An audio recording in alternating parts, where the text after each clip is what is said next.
Inilah gambar pantauan udara permukiman warga yang terendam banjir, saudara. Ada 29 desa di 5 kecamatan yang terdampak banjir. Permukiman warga terendam banjir dengan ketinggian hingga 3 meter. Akibatnya, ribuan warga terpaksa harus mengungsi ke tempat yang lebih aman.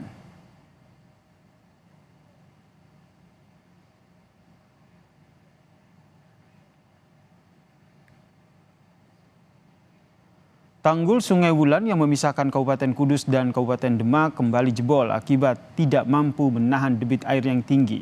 Titik jebolnya tanggul berada di titik yang sama, saudara, yakni di desa Norowito, Karanganyar, Demak. Akibatnya ribuan rumah warga di wilayah Demak, Jawa Tengah ini kembali tergenang banjir dengan ketinggian 1 hingga 3 meter.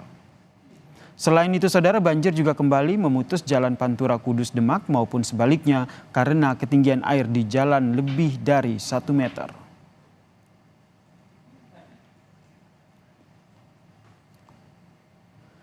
Jebolnya tanggul Sungai Wulan terjadi yang kedua kalinya, saudara. Kepala BNPB Letjen Suharyanto menjelaskan kembali jebolnya tanggul disebabkan karena tingginya intensitas hujan dalam beberapa pekan yang memicu dorongan air lebih keras ke tanggul.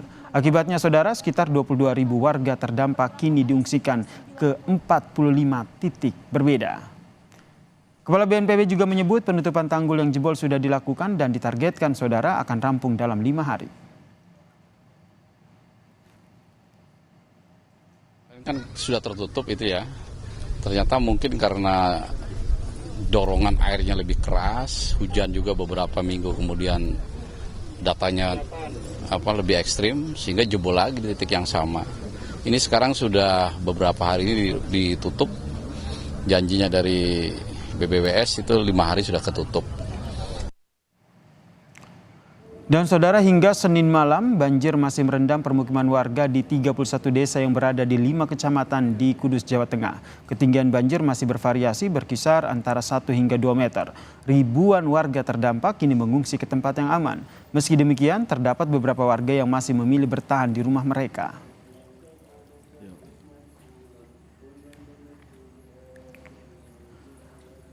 Terkait dengan banjir yang melanda daerah Demak dan juga Kudus, Jawa Tengah ini, kita tanyakan kepada Kepala Pelaksana BPBD Jawa Tengah, Bapak Bergas Catursasi, yang telah bergabung bersama kami di Kompas Malam. Selamat malam, Pak Bergas. Salam sehat. Selamat malam, Mas Yasir. Jadi banjir akibat tanggul Sungai Wulan yang jebol ini berdampak kemana saja nih? Ya, jadi tanggul Sungai Wulan ini tidak hanya Demak saja ya, tapi juga ke Kudus, juga begitu juga ke Jepara, termasuk Pati juga. Karena ada Bendungan Wilalung yang pintunya juga kita istilahnya dari BBWS membuka untuk membagi air. Berarti semakin meluas ya, tidak hanya di Demak, di Kudus, tapi sudah meluas ke Pati, bisa dikatakan seperti itu? Ya, artinya ada laporan banjir juga dari Pati, begitu juga Jepara, begitu juga Kudus maupun Demak ya. Kemudian ini kan tanggul yang jebol ini tentu harus diperbaiki begitu. Penanganannya seperti apa? Ya, sudah dari sejak mulai terjadinya jebolan itu dari pihak BBWS, Kementerian PUPR sudah berusaha untuk melakukan upaya-upaya penutupan. Tapi memang perlu berproses ya, karena air juga tinggi, maka upaya-upaya itu tidak hanya oleh BBWS atau Kementerian PUPR, tapi melalui teknologi modifikasi cuaca yang digerakkan oleh BNPB bersama BMKG juga dilaksanakan. Tujuannya untuk mengurangi beban curah hujan yang ada di hilir, yang ada di hulu tentunya. Oke, kendala saat ini seperti apa yang dialami? Kendalanya karena tinggi air masih tinggi, muka air masih tinggi ya, jadi tidak mudah untuk menutup itu, maka ditargetkan sebagaimana yang tadi diinformasikan kepada dari Kepala BNPB bahwa BBWS akan menutup itu kurang lebih 5 hari. Harapannya bisa tercapai, syukur-syukur bisa lebih cepat. Oke, dalam targetnya 5 hari ke depan ya, ini tanggul yang jebol ini dapat diantisipasi begitu. Kemudian selain hal itu, adalahkah penanganan lain terkait dengan banjir yang terjadi? Ya, tentunya penanganan karena dengan adanya kondisi banjir ini tentunya akan terjadi evakuasi dan tempat pengungsian ya. Jadi kami BPBD provinsi mengkoordinir BPBD kabupaten kota juga untuk membantu BPBD Demak dalam hal evakuasi warganya.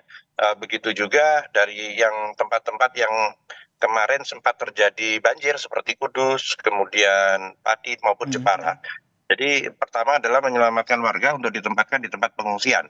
Kemudian tentunya lanjutan dari tempat pengungsian kita koordinasi dengan Dinsos Provinsi, Dinsos Kabupaten Kota untuk kecukupan daripada logistik.